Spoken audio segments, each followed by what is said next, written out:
What it do? We back with another one, Between the Hustle podcast. I'm D Woods. It's your boy Easy. You know, this podcast here is where curious minds come to connect, learn, and be inspired. Every episode we come with new people, new conversation, and new motivation. So, you know, whether you're driving, working out, kicking back, drinking you some coffee, cut the podcast on, man. Kick back, baby. Hey, man. Today we got a young legend in the building. You understand me? Yes, A young sir, legend. Steve. Today's guest is a Memphis native, Okay. Overton graduate, Okay. earned his degree at UT Knox. Okay. Now has one of the sharpest voices covering the Memphis Grizzlies. He's the man behind the inside stories, breaking news, and daily coverage for the Commercial Appeal. Yes, sir. He has covered college basketball, boxing, NFL, and MLB in Philly. Man, let's welcome Damichael Cole, man. What's up? What's going on? What's going on? How y'all doing, man? How y'all doing? Good, man. I'm good, man. First question I got for you, man. What inspired you to be a journalist? Man, it really was the drive with sports. You know, like for me, you know, I grew up playing football first, and then I transitioned to baseball. And I always had that mind, like in terms of I wanted to be around the game. If you know, at some point my time playing it ended, but what was gonna be next? Because it wasn't nothing else I felt like I would be doing. Like it was always in sports.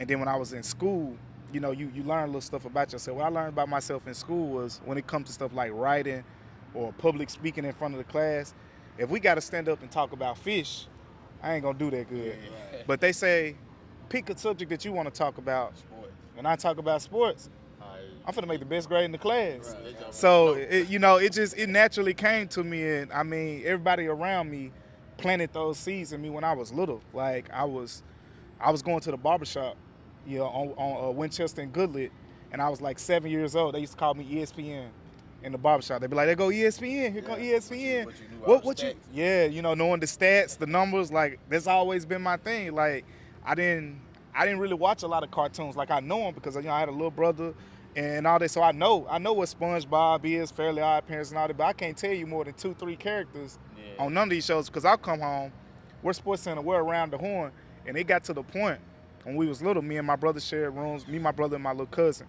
We all three of us was in a room, and it got to the point where my mama had to let me go watch TV in her room because they normal kids. Yeah, I feel bad about it as I got older because they normal kids. They want to watch cartoons like every other kid coming from school.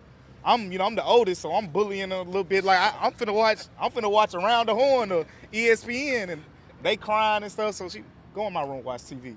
So, you know, it just always been what I wanted to do. And then, you know, journalism just provided me that outlet. I got you. Who you had any early influences in your life that, like, kind of influenced you to start it? Man, not really. Like, the influence was the game, was just seeing it, you know, on TV.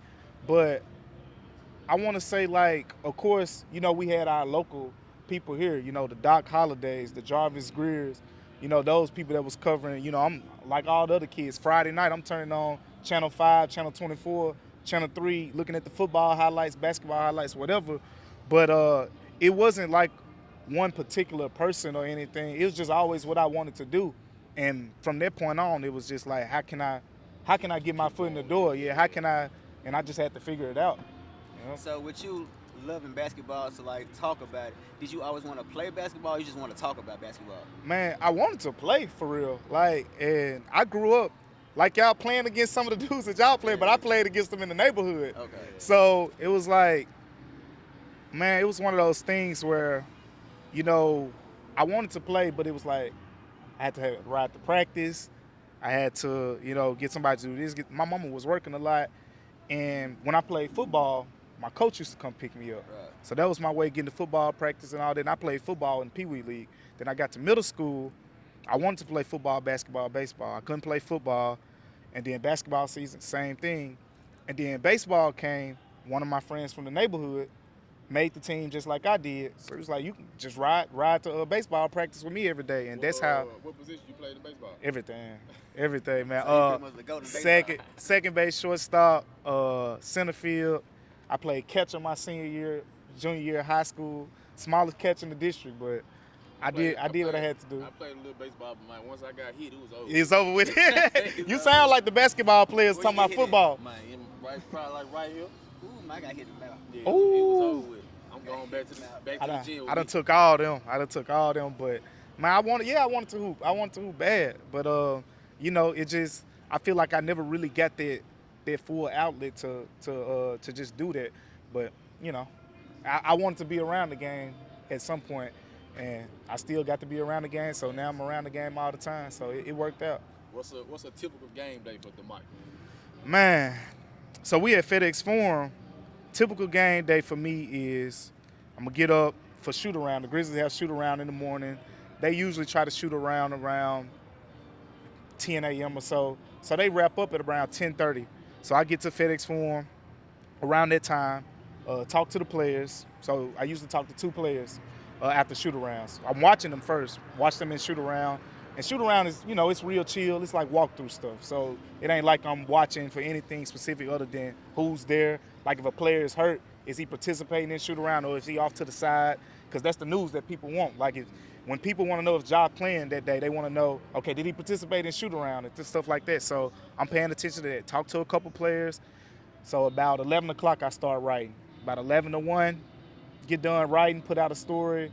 Just something before a game, you know, whatever the main topic is. If it's about an injured player, if it's something the team emphasizing, or it could be a big opponent. You know, when the Lakers come here or when the Celtics come here or, you know, when Dylan Brooks was here, it used to be whoever he was talking trash about. So it's like, okay, now, you know, because you also sometimes after we do shoot around with the Grizzlies, the second team come in and do shoot around. So you go talk to a couple players from that team, get done with all that about 1 o'clock, go take a little nap. About 3:30, head back up here. Players be working out around 4:30, and then 5:15, we talk to the coaches. So you talk to the first coach, head coach would be the home coach. Talk to them at 5:15, 5:15 about 5:30, and then 5:30 to 5:45, you talk to the away coach. 5:45, the locker room's open, so you can go in either locker room, talk to players before the game. I really, unless I gotta talk to them about something, I really give them that time because you know they locked in. You go in the locker room, they got their headphones in, and you don't want to walk up to them just, you know, how you feel about the game. Like that's what shoot around in the morning for. So, and then you know it's game time after that. About 5:45, I go eat, get done talking to them. Game start at 7, and then game end around 9:30. Then you interviewing the players after the game. You can interview the whole locker room. So at this point, it's literally you just on that time. You know, some dudes going to the ice tub. Like I can tell you now, certain players I know, man. Jaren Jackson Jr., we finna be sitting in there about an hour and a half, about an hour. Yeah, he's sitting in there just like that. I mean, he real big on his recovery. You know, you got to think about it. When Jaren first came in the league, he was dealing with all those injuries, and since then he done really took care of himself. He hadn't got hurt much, at least during the season. So he one of those dudes. He gonna stick around about an hour or so. Some dudes, like when Luke Kennard was here. Man, we got to hurry up and get to the locker room after the game because Luke Kennard already dressed, already took his shower. He getting up out of there. Ty Jerome, I only seen him a couple times in the locker room at this point, but he already told me, like, man, I'm trying to get home. Ja like in the middle. Like sometimes it take him a little longer, sometimes he quick, but Jaren, you know, we got all day. So I get done with interviewing them probably 11:30, 12, right? Get done with that about 1 a.m., go home, do the podcast, probably about 2:30. And so yeah, we going at it from about 10 a.m. to 2:30. What's the name of the podcast? Locked On Grizzlies podcast. So Okay. Daily Grizzly podcast. Yep, for sure. So, by you being from Memphis, Yep. what part of your story shaped your grind and hustle?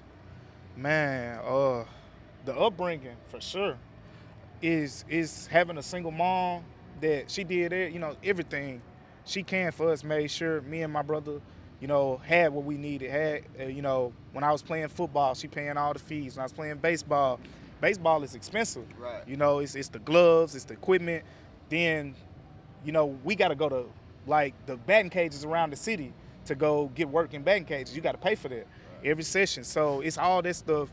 And then it's just the people around you. You know, I think a lot of people, you know, when we talk about people that had, quote, unquote, silver spoons and stuff like that, I feel like a lot of us from like the inner city, we feel a certain way about it because, you know, they had their upbringing. But I look at it in a different way. For me, I look at it like just how they learned what to do from being around CEOs and officials and stuff like that. We learned what not to do from being around people that woulda, coulda, shoulda.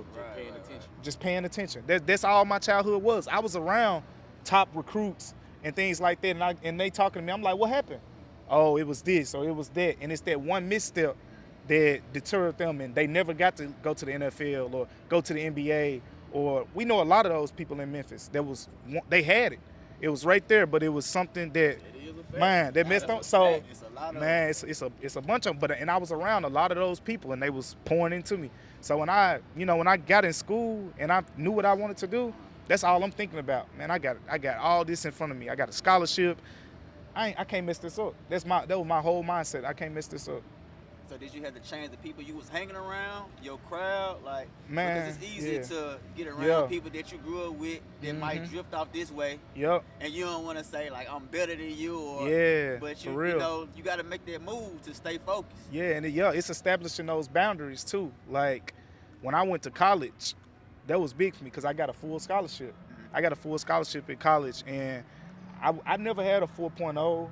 I wasn't top 10 in my class, top 20, top 30, top 40 in my whole class at Overton. But so to me, it was like, man, God giving me this opportunity for something because I got to. It's people top 25 in my class going to school and they got to pay.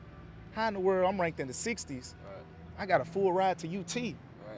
And when I got that opportunity, it's like, man, I got to take advantage. It was just a blessing how it all came together. I walked across the stage. In high school, they called my name. They said, Damichael Cole, University of Mississippi. Everybody thought I was going to Ole Miss. I thought I was going to Ole Miss. And then one of my childhood friends hit me up. He said, man, I got this full ride to UT. He was like, you should meet the same requirements. I said, nah, I applied to UT. They told me I got to come to a summer program. And as soon as they said that, I ain't going there. My last summer before I leave. Nah. So then he told me, he said, you got to appeal it. I appealed. Got the letter back, they gave me a full ride. So at that point, it's when I got to college, whole mentality changed. I was around, like you said, all those people and everything. For one, I went to UT, which a lot of those people that I was around in high school grew up with, one at school over there, that's across the state. And then two, it was my mindset flip. Like you said, I can't mess this up. I got a full ride. I know so many people that had this. I know top recruits, people that went to college and was all Americans, but then something happened in that process where they messed it up. My whole mindset in college is, man, I gotta stay on my P's and Q's the whole time. So I kind of separated myself just with the work ethic. So with Ja having the hottest shoe in the game right now, now, hottest shoe in the game. Do you feel like we should be promoting it more than what we're doing right now? Man, I feel like, as far as billboards, just advertising. I feel like it's gonna promote itself when the season starts. It's the shoe, man, and that's all I keep hearing. Everybody talking about it like that shoe so hard, and it's the one every colorway, and this the one he put the most time into. Like he spray painted the Nike sign, the crooked Nike sign that they did, make it look like the J. He did that. So man, yeah, I feel like this the one where when the season start and they everybody seeing him pop out the different colorways over the course of the season, the shoe it's gonna sell itself. Shoes hard. You can wear them like some J. You can wear that's what make it hard. You can wear them anywhere. Them just doing it. Do you feel like him and Jaren stepping into their leadership role? Yeah. Oh yeah, definitely. It's crazy because like if you ask them in a way, they've been slowly already doing that like over the last few years. But me being around the team, I always used to tell people like to me Desmond Bane was the leader. Like Desmond Bane was the most vocal one naturally. Like Ja have it, Ja point guard, he leading on the floor. Right. Jaren, he the longest tenured player here. But with Dez was the dude I feel like somebody messing up, he going up to him and he don't care who it is. It could be Steven Adams. You need them type of players. You need that type of dude. But Ja and Jaren, they stepping into more of that as well as the leadership roles they already got. So yeah, it's their time for sure. So what's a typical, like what's the energy like covering the Grizzlies? Man, the energy like covering the Grizzlies. One, it started with the expectations. Like, if we go back to 2022, 2023, that was the year after the 56-win team. They went to the second round of the playoffs, lost to the Warriors. Oh, that next year, everybody thinking it's championship or bust, and all that. And, of course, the injuries happened. They end up losing to the Lakers in the first round. So, it's the energy covering the team. So, with the players, I feel like now they're a little bit older. Back then they were a younger group, so they was kind of taking on that identity of, we the young team that's about to, try to take over, overtake the Warriors and all these older teams and stuff like that. That's why they kind of got their moniker known for trash talking and stuff. We got to bring that grit and grind. Yeah. That's and I feel like they're getting back to that. That's why this whole offseason, they just prioritize getting defenders. Guys mostly defensive minded, and they building around Jaren and Jackson just with straight defenders. Yep. What player that is a major key role on the team but don't get as much love? Really? Jalen Wells. Jalen Wells. Jalen Wells can hoop. Jalen Wells, man, they gonna find out. They gonna find out. Jalen Wells is so much, and he quiet. Yeah. So he never gonna be the dude in front of all the commercials, and he just go about his business, and he just real mellow like. But he a dog. He wanna do the dirty work, but he can mix it a little bit. Like they giving him a bigger role this year, so that's like a breakout type player. So you got Ja, and my question with the team is like, with the starting lineup that they plan on putting out there, Jalen Wells, Kentavious Caldwell-Pope, Jaren when he healthy, Zach Edey when he healthy. You look at all those dudes outside of Ja, none of them have ever averaged 3 assists per game. So it's like, who gonna be that dude when teams start trapping Ja? You can get the ball into somebody else's hand, they can make plays for everybody. They trying to turn Jalen Wells into that. Like right now, that's the role that they trying to grow him into. Like you got to get more comfortable having the ball in your hands. If he do that well, with the way he can shoot already, he's 6'7", he got long arms. He guarding whoever. You go look at who guarded Anthony Edwards the best last season. You can go check the film. Jalen Wells guarded Anthony Edwards better than anybody in the league last year. So watch out for him. So do you travel with the team? So. Man, for me, it's different because of like how I just listed the schedule. Like, I go to, I say 20 away games because, like, let's say when they have a back-to-back, the team on a traveling back-to-back, let's say they're going from L.A. to Portland. You know, they leaving that night. They leaving L.A. that night after the game. I still got to write. I still got to do my podcast. And then I get up in the morning. I'm not trying to, after that, that's a 2, 3 a.m. morning. I ain't trying to get up 7 a.m., fly to Portland. I'm going to be dog tired. So it's that. And then, of course, with the business, like my job, it's pretty much like, look, you got to travel to the most important games. Mm-hmm. Can't go to every single one, but you got to go to the most important games. So when they playing the Lakers, I'm pretty much there every single time. I've been to most of the arenas outside of a couple, so yeah. So besides the Forum, what's the best arena you've been in? Man. Besides the Forum, man. The best. I mean, I don't want to say this because this is what everybody probably say. Madison Square Garden, though. I bet it. Madison's crazy. Madison, the energy's so different. Like, it got that theater vibe to it. They got the organ dude playing, doing the, dun, dun, defense, all that. Like, it's packed out every single game. I went to one game with St. John was playing for the conference championship. The fans go crazy. The whole atmosphere is different. But I'm gonna give y'all an underrated one too. Sacramento. Them people don't got nothing else to do. You go to, I'm like, why every time the Grizzlies go there on a Wednesday night, they be packed out. I'm like, why it's like this? They said this our team. This all we got. So they looking for something to do. Oh, it's a Kings game tonight. They all there. Sacramento be lit, man. It's loud. So, how do you manage your time with your family? Yeah. And coming to work? Because it seems like when you got a game or you got a lot of report, you got a podcast, you're a busy man. Man, I ain't gonna lie, it's taken me years to figure that out, and I'm still figuring it out, but I got a way better hold on it from when I first started. It wasn't a work-life balance when I first broke in. When I was in Philly, I mean, it made it easy because I was by myself, and I didn't have to worry about, hey, can you come do this for me, or can you come pick this person up, or can you do that? So, but now, being back in Memphis, you got all, you got your family, you got your friends, you got people birthdays. They understand now because I'm communicating to them. I'm gonna miss some stuff. You're busy, man. I'm gonna miss some stuff. And the Grizzlies schedule, it's an 82-game season. They playing 3-4 games a week, and it's a practice in there somewhere. And then the hardest part is the breaking news part. 2023 Mother's Day, that was one of those days where Ja Morant Instagram video happened. I got to call my mama. We can't, you are breaking news, Mom. She understand. Pops early this year, Desmond Bain trade was on Father's Day. I got to call Pops. Pops, I know we had plans, but you know what time it is. I got to do what I got to do. So they understand, and that's the best part of it for me. Like I got a good support system that go handle your business. Or, you know, they respect my space a little bit. People, you know, they'll call me, but they say, man, I just want to check in on you, stuff like that. Everybody real respectful. I don't got too many people that's like real pushy, you know, with my time. So, and at the end of the day, they know my heart. Like, if I can be there, I'm gonna be there. Right. It's really that simple. So I'm coming if I can, but if I can't, you know, they understand. How you think the Grizzlies are viewed around the league right now? Man, they don't really get a lot of love right now. Like, everybody I talk to, you talk to like the league execs and stuff, they're not talking about the Grizzlies. They barely talk about them. It's the Desmond Bane trade, and Ja kind of said this the other day. It was funny, because Ja basically was saying, like, it's funny how, you know, the Desmond Bane trade is getting hype on the other side. He was like, that's the same Desmond Bane that we had. You know, like, but, you know, now you see, like, oh, the Magic made the move of the offseason, and, you know, the Magic might be a finals contender and stuff like that.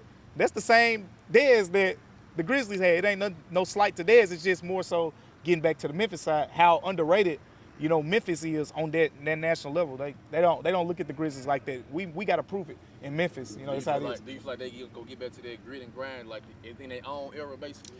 Man, like Tony Allen type. Yeah. This the best chance, because you got Jalen Wells. Jalen Wells can be all defensive team type of dude. Kentavious Caldwell-Pope already been that type of defender.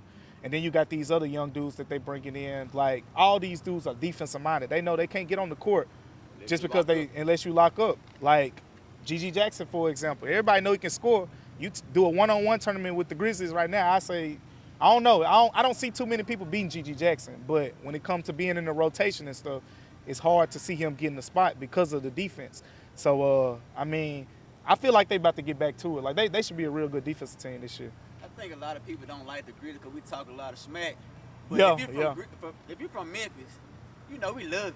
Oh, yeah. That's why we love Ja so much. He gonna pop it. he gonna pop it. You think Ja more like now. They say whatever they want to say about Ja, like, we popping it with Ja now. Hey, we got the grill in too, like, whatever he on, we on.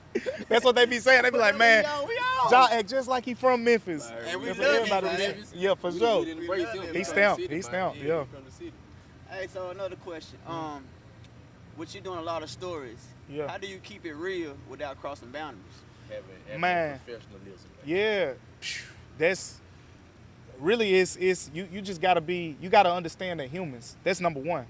That's where it starts. Now for me, like when I came here, because in Philly I wasn't like a beat writer. I was covering all the different teams, but I wasn't the primary person that's always in the locker rooms with these dudes. So I had like decent relationships, but it's a whole nother level here. Like all them know me.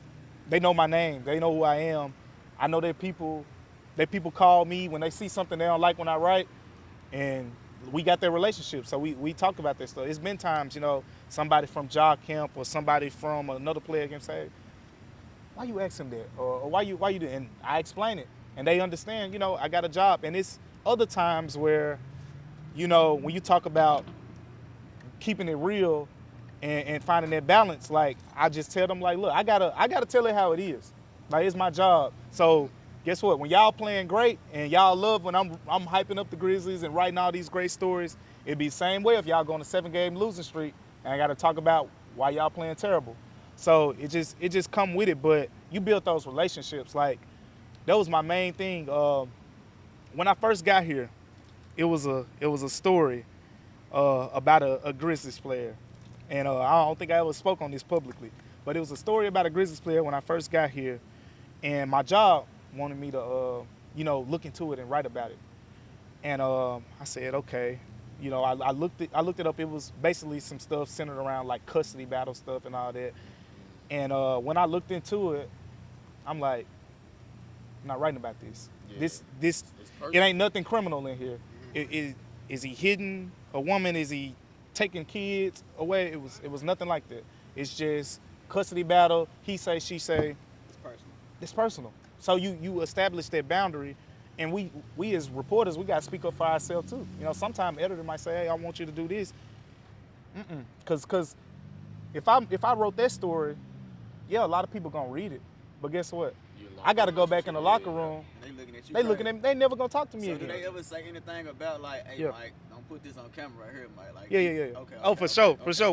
It come with the relationship. Okay, like they'll, you know, they tell me some things. Sometimes they be like, hey, this off the record. You know, we just talking, and I appreciate that because that's a trust thing. They feel like they can tell me this, and I ain't going, oh, breaking news.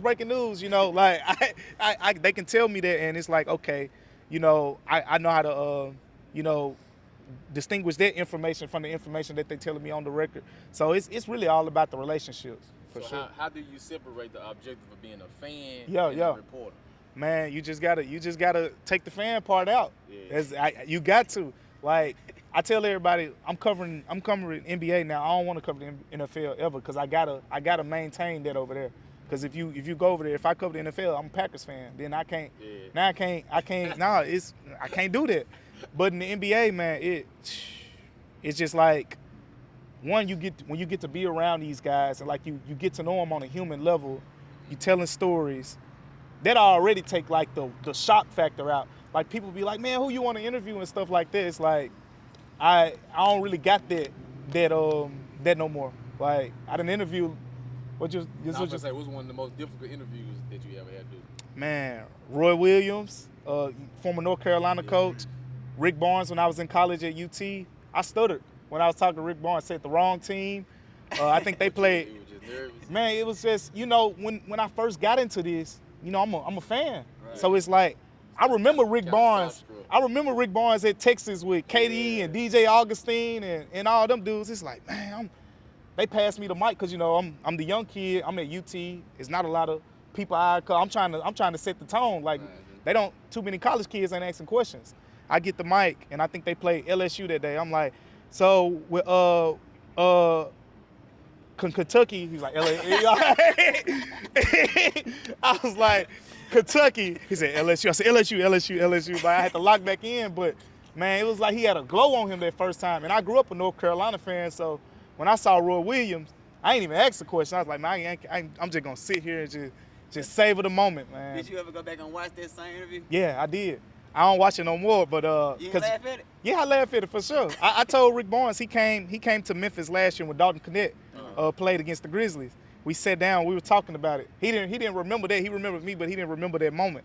I just told him like that's where that was a big confidence moment for me. Like I got to tighten up, man. Like, you know, and now I can be talking to LeBron James and it's just a casual conversation of Steph Curry or Klay Thompson or whoever. So, what part of the grind that people don't know that you had to go through?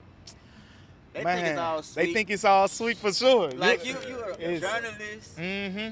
You done made it this far. They don't see the steps. See, we all go through things in life. We want it right now. You gotta trust the process. We want instant gratification, but you gotta So what part did you go through to tell the people, like, how did that happen? Man, well, first in college, I was making $30 an article. So thinking in terms of, I'm just covering Friday night football, $35. I'm getting $140 checks at the end of the month. But did you ever saw the longevity of it? Right? Yeah, I know I'm doing this for the long term. I got to get through this. You know, you hear about folks in college, you eating peanut butter jelly sandwiches and all that. I got to cover these high school games so I can get the reps, so I can get the experience. So when I need to do this internship or when I get this opportunity, I'm prepared for it. So, man, people don't think about that part. A lot of people, and it was a blessing for me. Like, but I was prepared when I first jumped into the field. Like, a lot of people got to go to the middle of Mississippi somewhere and cover high school sports, deep in the Delta, or go down to, you know, somewhere in Wisconsin, cover high school sports, middle school sports. That's how a lot of us, you know, start off, and you work your way up. You don't just jump into covering the NBA, covering the NFL.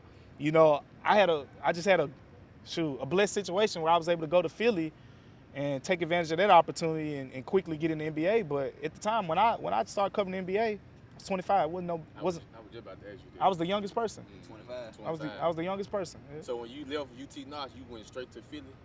I interned at Sports Illustrated first. So I was in New York City for a month and a half, and I got that opportunity in Philly. Just connection-based business. You know, we done talked about this before. You was doing basketball and I was doing. So I started off doing college basketball. You know, Philly got That's the difference. Philly got 6 D1 schools. You got Villanova, Drexel, LaSalle, Penn, Temple. Like, it's D1 schools. St. Joe's the other one. But you got 6 D1 schools, so I'm bouncing in between. I'm at Villanova on Tuesday. St. Joe's play Wednesday. I'm going over there. LaSalle play versus Penn, so I'm going over there this day. Like, it was a hustle, like, because you got to move around. You covering all these different schools. And then that turned into, you know, after my first year, they loved me there. And they saw a role for me. They said, we want you to be the sports culture dude. Like, we want you to be the person talking about, you know, the shoes, the style, and the off-the-court stories and stuff like that. And that role, yeah, that became part. Now, when I came back to Memphis, Ja didn't have a shoe yet. But I was already the person talking about it, talking about him wearing the KD 4s, the Kobe 8s and stuff like that. And then, you know, we knew the Nike deal was coming. So when it came, everybody reading my stuff about Ja shoes and stuff like that. So it's crazy how that mapped out for sure. You did a camp or something with Ja though, right? Mm-hmm. Yeah, with Jaren.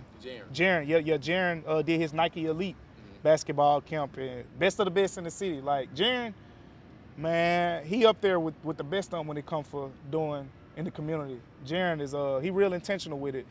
I think about like Zebo, Jaren right there.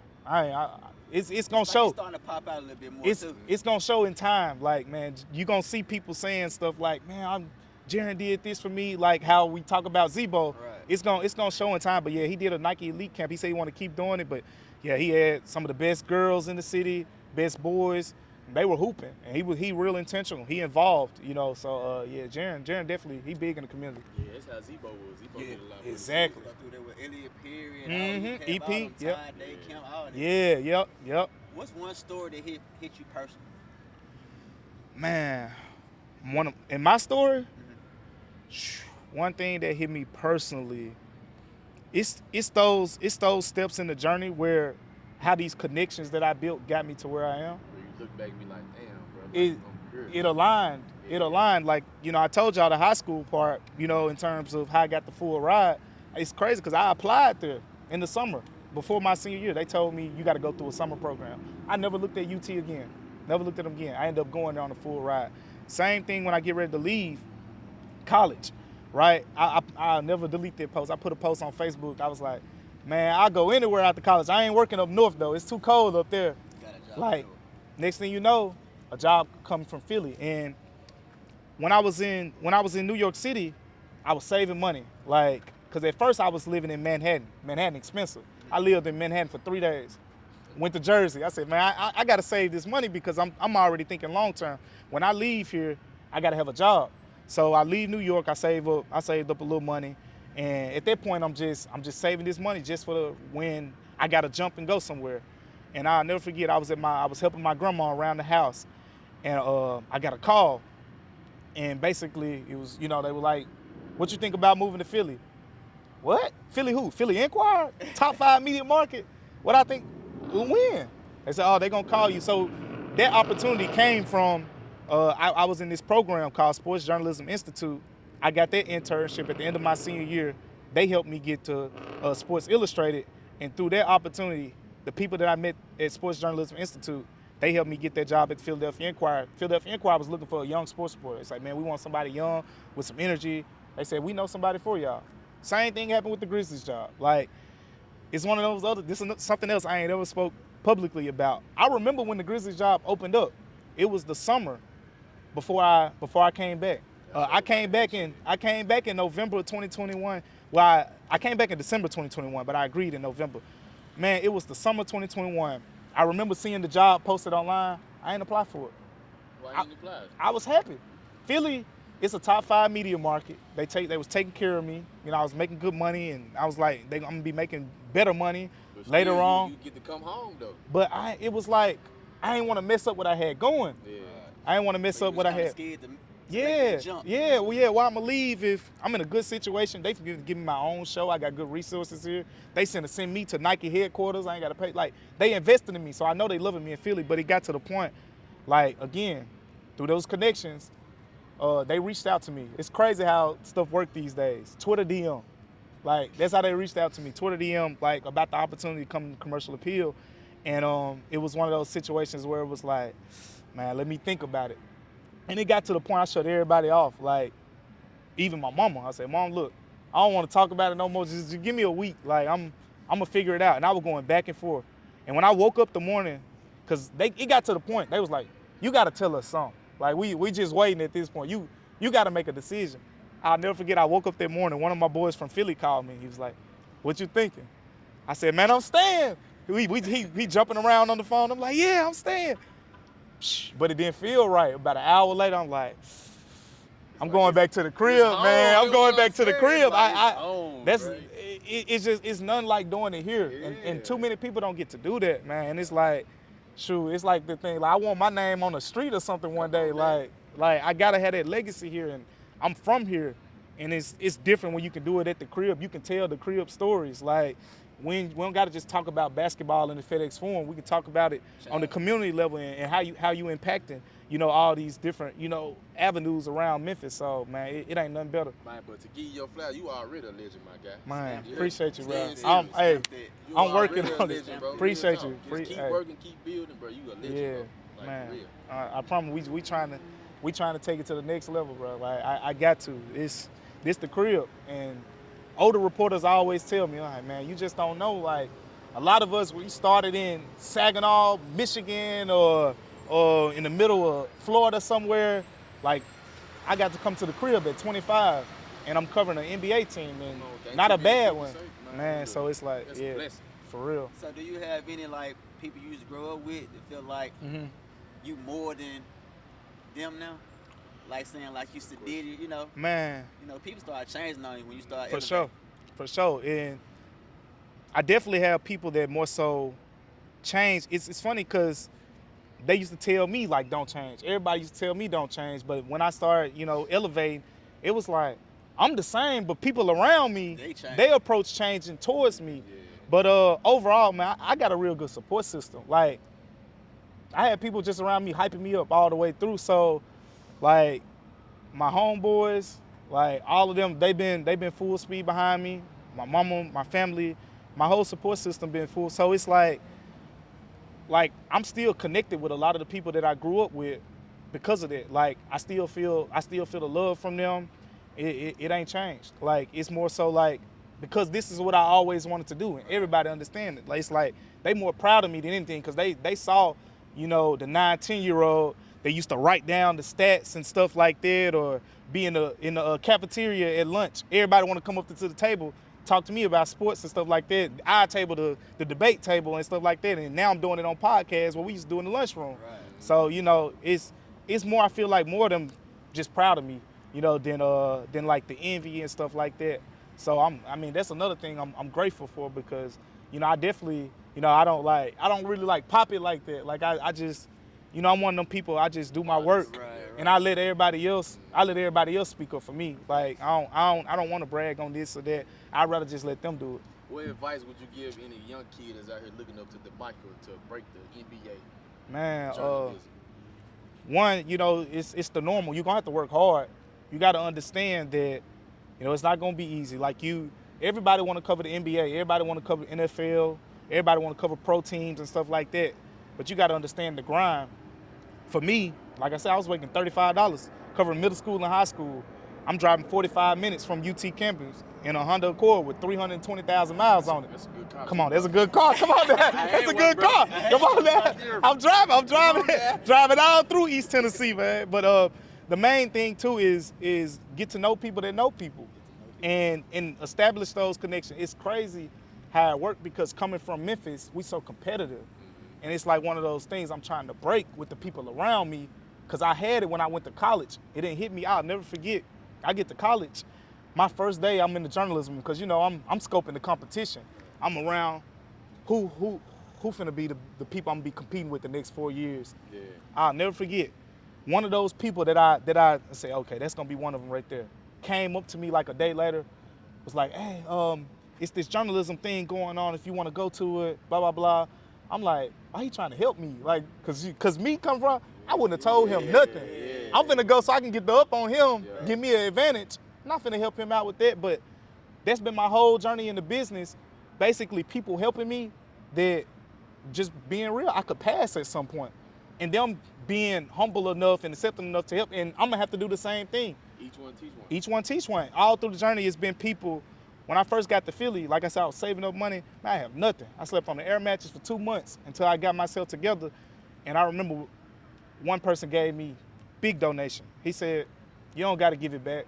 He said, I just want you to pour into the next person that get that same opportunity. So for me, it's just about establishing those connections. You got to be able to, it's not and it's a way you go about it. Like, you don't gotta, the young folks say glaze. Like, you ain't gotta glaze nobody or anything like that. And I'll give y'all a short story on that, because when I was in college, I was interning, but the thing about working at UT was we were around all these big SEC reporters. What I did was just went about my business. You got, I ain't gonna say no names, but you got other people in college just like me. They seeing these reporters, hey man, I'm a big fan of your work, trying to be all up on it. They don't want that. But they respected me, and they end up telling me this. They DM'd me, hey, you need any letter of recommendation or anything, because you work just like you was one of us. Right. So it's the way you go about it. You don't gotta be all in somebody's face, but hey, I'm such and such. It's nice to meet you. I want to do this one day. Let's stay connected. How do we get out of that mindset?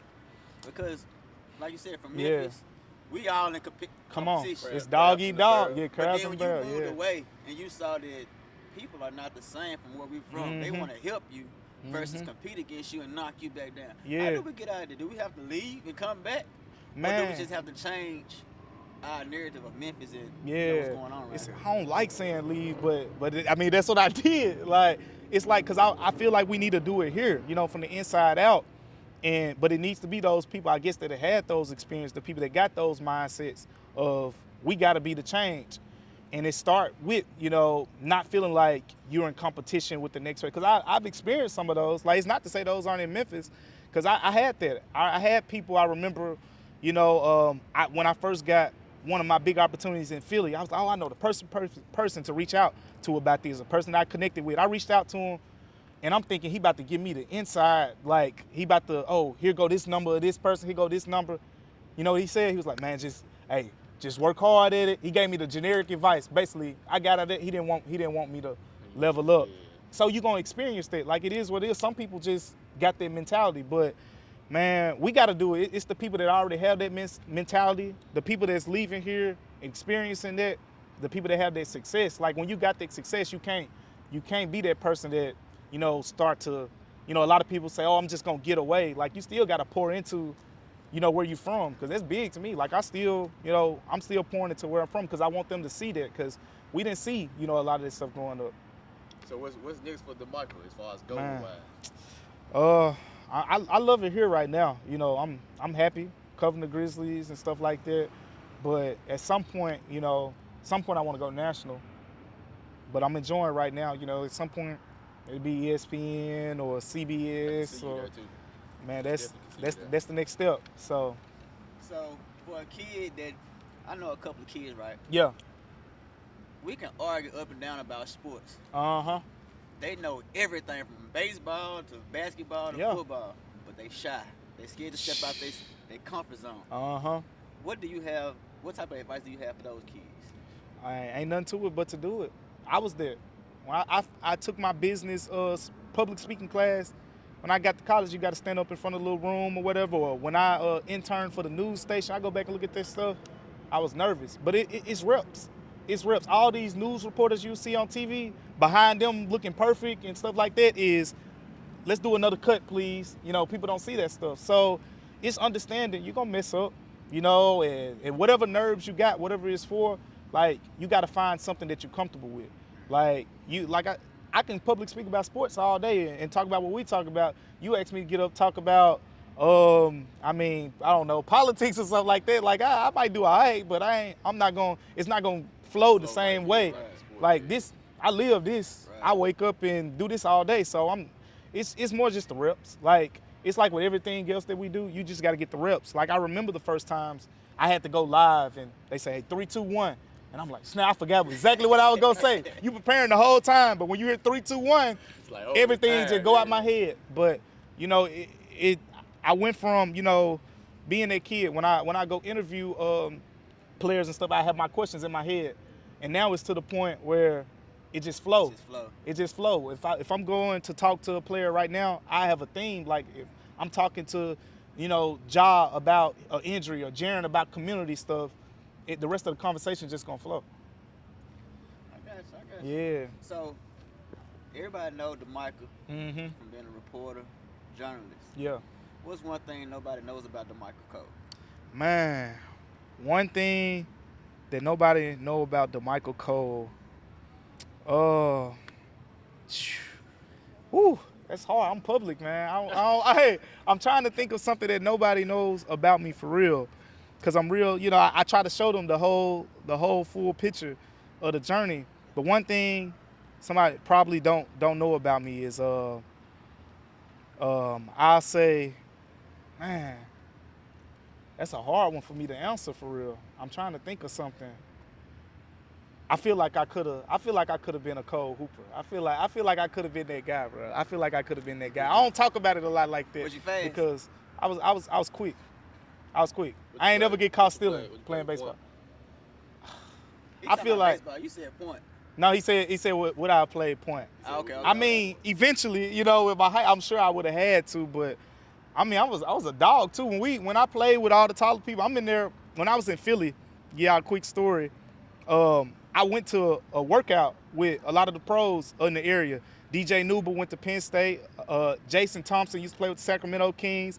This for Jalen Brunson was Jalen Brunson. Jalen Brunson was there. He was Dallas Jason Brunson at this point. Yeah. Look. Shout out to the Mavs. And man, all these hoopers. Brad Wanamaker was there too, and it was 9 of them. I'm sitting on the bleachers. I'm preparing to write some or whatever. They looked up at me. They like, we need one more. And you went out there. I'm like, shh. But look though, I'm crashing. I'm getting rebounds around Jason Thompson. Jason Thompson 6'10", 6'9", NBA. So like, I mean, I feel like I was a dog. When I was playing baseball, when I was playing football, I was that little dude. I played linebacker and safety. I used to like the contact. So, man, I feel like I could have, if I would have really been able to put the time into it. But a lot of people say that, so I don't like. That's why nobody know that, because I don't speak on it, because everybody say it. Yeah. But what I know about the game, I feel like I could have been nice. Man. So the city them broke news about Ja being hurt right Yeah. So let's speak on that. Yeah, man, he good. He good. Ja, We yeah. good, y'all. We good, Ja y'all. good. Yeah. Memphis at 5, man. Every time Ja get hurt, everybody go panic. Everybody go. But start panicking. everything he good, man. He I ain't good. gonna lie, when I saw it, I said, Yeah. "Oh my God." We Yeah. on that good slate Not right again. now. Everything going It's that hurt. PTSD, man. But he good right now. That's what's up. Yeah. So what can everybody find you? Where can your fans find you at on social media? Instagram at Damichael Cole, just my name. I'm mostly on Twitter. Well, it's X now. It used to be Twitter. That's where I post all of my, breaking news updates. Whenever everything instantaneous, like as soon as it happened, I'm putting it out there. Of course, the Commercial Appeal, commercialappeal.com. That's where, and then on Locked On Grizzlies. I know a lot of the Grizzlies fans be tuned in to Locked On Grizzlies, but that's Monday through Friday shows. We try to keep it to 30 minutes. We talking about everything going on with the team. So that's if you really want to know what's going on with the Grizzlies, that's the premier podcast right there. Gotcha. There you have it, man. Yeah. Another episode Between the Hustle, man. D Woods Easy. and my guy Damichael, man. Appreciate you coming. Yes, sir. Appreciate y'all.